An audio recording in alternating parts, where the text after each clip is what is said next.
Welcome to the 5 Minute Biographies YouTube channel. Here is your host, Wayne Armstrong. Hi guys, thanks for watching the show. Just a quick reminder to hit the subscribe button so you don't miss any of the biographies we've got coming along in the future. And don't forget to check out my other channel, 5 Minute History. Also, if you'd like to show your support for the show by, say, buying me a coffee, please head on over to 5minutebiographies.com/coffee or click the link at the top of the screen or in the show notes to see how. That being said, let's get on with the show and the 5 Minute Biographies presentation of Lauren Bacall.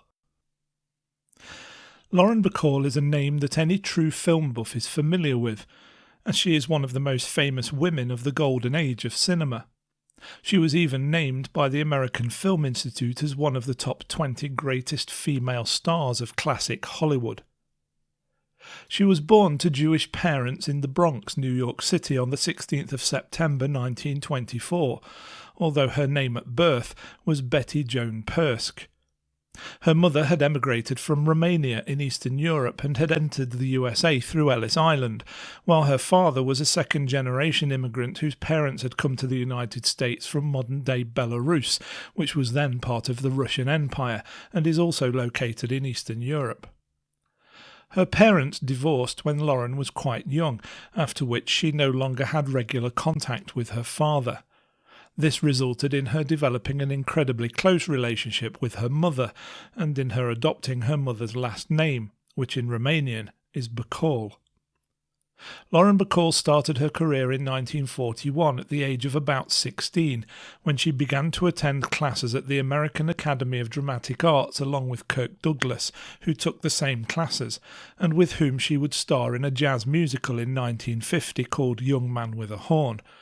At the same time, she worked as an usher at the St James's Theatre and also took on some occasional modelling work, and it was this that would be the catalyst for her future career and ultimate rise to fame. She started acting in 1942, shortly after she had turned 17. Her iconic sultry look became one of her trademarks and was a big selling point when it came to landing film roles. While still a teenager, she even appeared on the cover of Harper's Bazaar and Vogue magazines.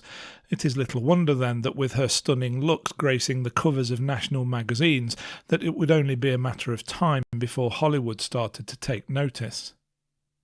Howard Hawks, a Hollywood producer and director, asked his secretary to find out more about the model following prompting by his wife, as she might work well for a movie he was directing, which was called To Have and Have Not.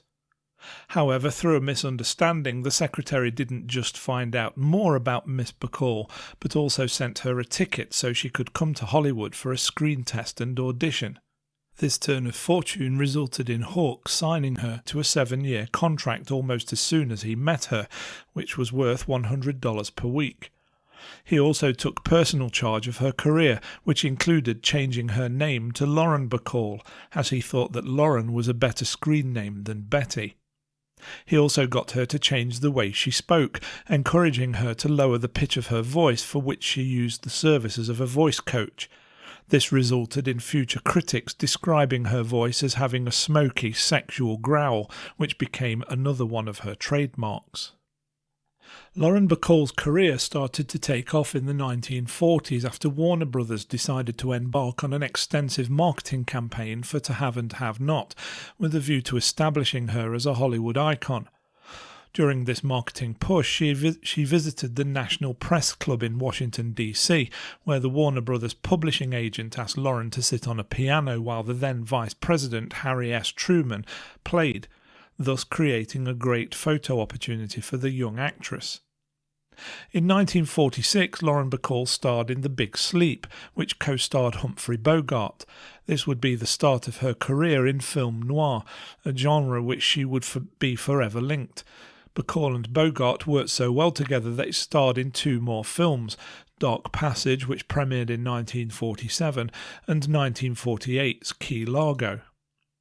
Lauren was a strong woman and even earned a reputation as being difficult, largely due to the fact that she would turn down opportunities due to scripts that she didn't find very interesting.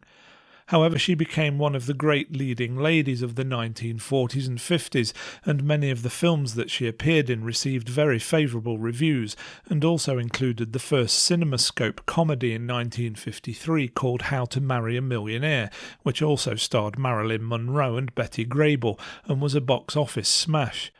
She also branched out into radio, joining with her co-star and now husband, Humphrey Bogart, in a radio series called Bold Adventure. Despite being 25 years her senior, Humphrey Bogart was the love of young Lauren Bacall's life, and they were married on the 21st of May 1945. They remained married until Bogart's death in 1957. The couple had 2 children, a son called Stephen Humphrey Bogart, who was born on the 6th of January 1949, and a daughter called Leslie Howard Bogart, who was named after the actor Leslie Howard. Following Bogart's death, Bacall had a short-lived relationship with Frank Sinatra before going on to marry Jason Robards on the 4th of July 1961. The couple had a son called Sam Robards on the 16th of December the same year, but Robards' alcoholism would ultimately lead to Bacall divorcing him 8 years later. During the 1960s and 1970s, Lauren Bacall only appeared in a small number of films, due to also taking time to appear in Broadway productions such as Cactus Flower, Applause and Woman of the Year.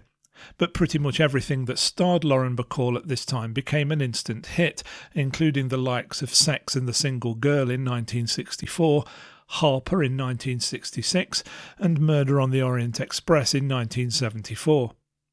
She appeared alongside many of the Hollywood greats at this time, including Henry Fonda, Tony Curtis, Natalie Wood, Paul Newman, Janet Leigh, Ingrid Bergman and Vanessa Redgrave, among others. In 1976 she starred opposite John Wayne in The Shootist, with the two becoming friends, even though politically they had very opposing views. Lauren Bacall had huge success in Hollywood throughout her life, and continued to appear in movies in the 1980s and 1990s, including in The Fan, which was released in 1981, Appointment with Death in 1988, and even a small role in Misery in 1990. She won a BAFTA and was even nominated for an Oscar for Best Supporting Actress for her role in The Mirror Has Two Faces, which premiered in 1996. It was the first Oscar nomination of her career, despite it having spanned more than 50 years. She didn't win, but in 2010 the Academy presented her with an Academy Honorary Award. Her career continued into the 2000s with one final role, which was as a guest voice appearance in the show Family Guy in 2014 in the episode Mom's the Word. On 12th of August the same year, Lauren Bacall suffered a massive stroke at her apartment near Central Park in Manhattan. She was taken to New York Presbyterian Hospital, where it was confirmed that she had died, only 1 month shy of her 90th birthday. We hope you enjoyed that episode of 5 Minute Biographies. If you did, please hit the thumbs up and don't forget to subscribe for plenty more videos to come.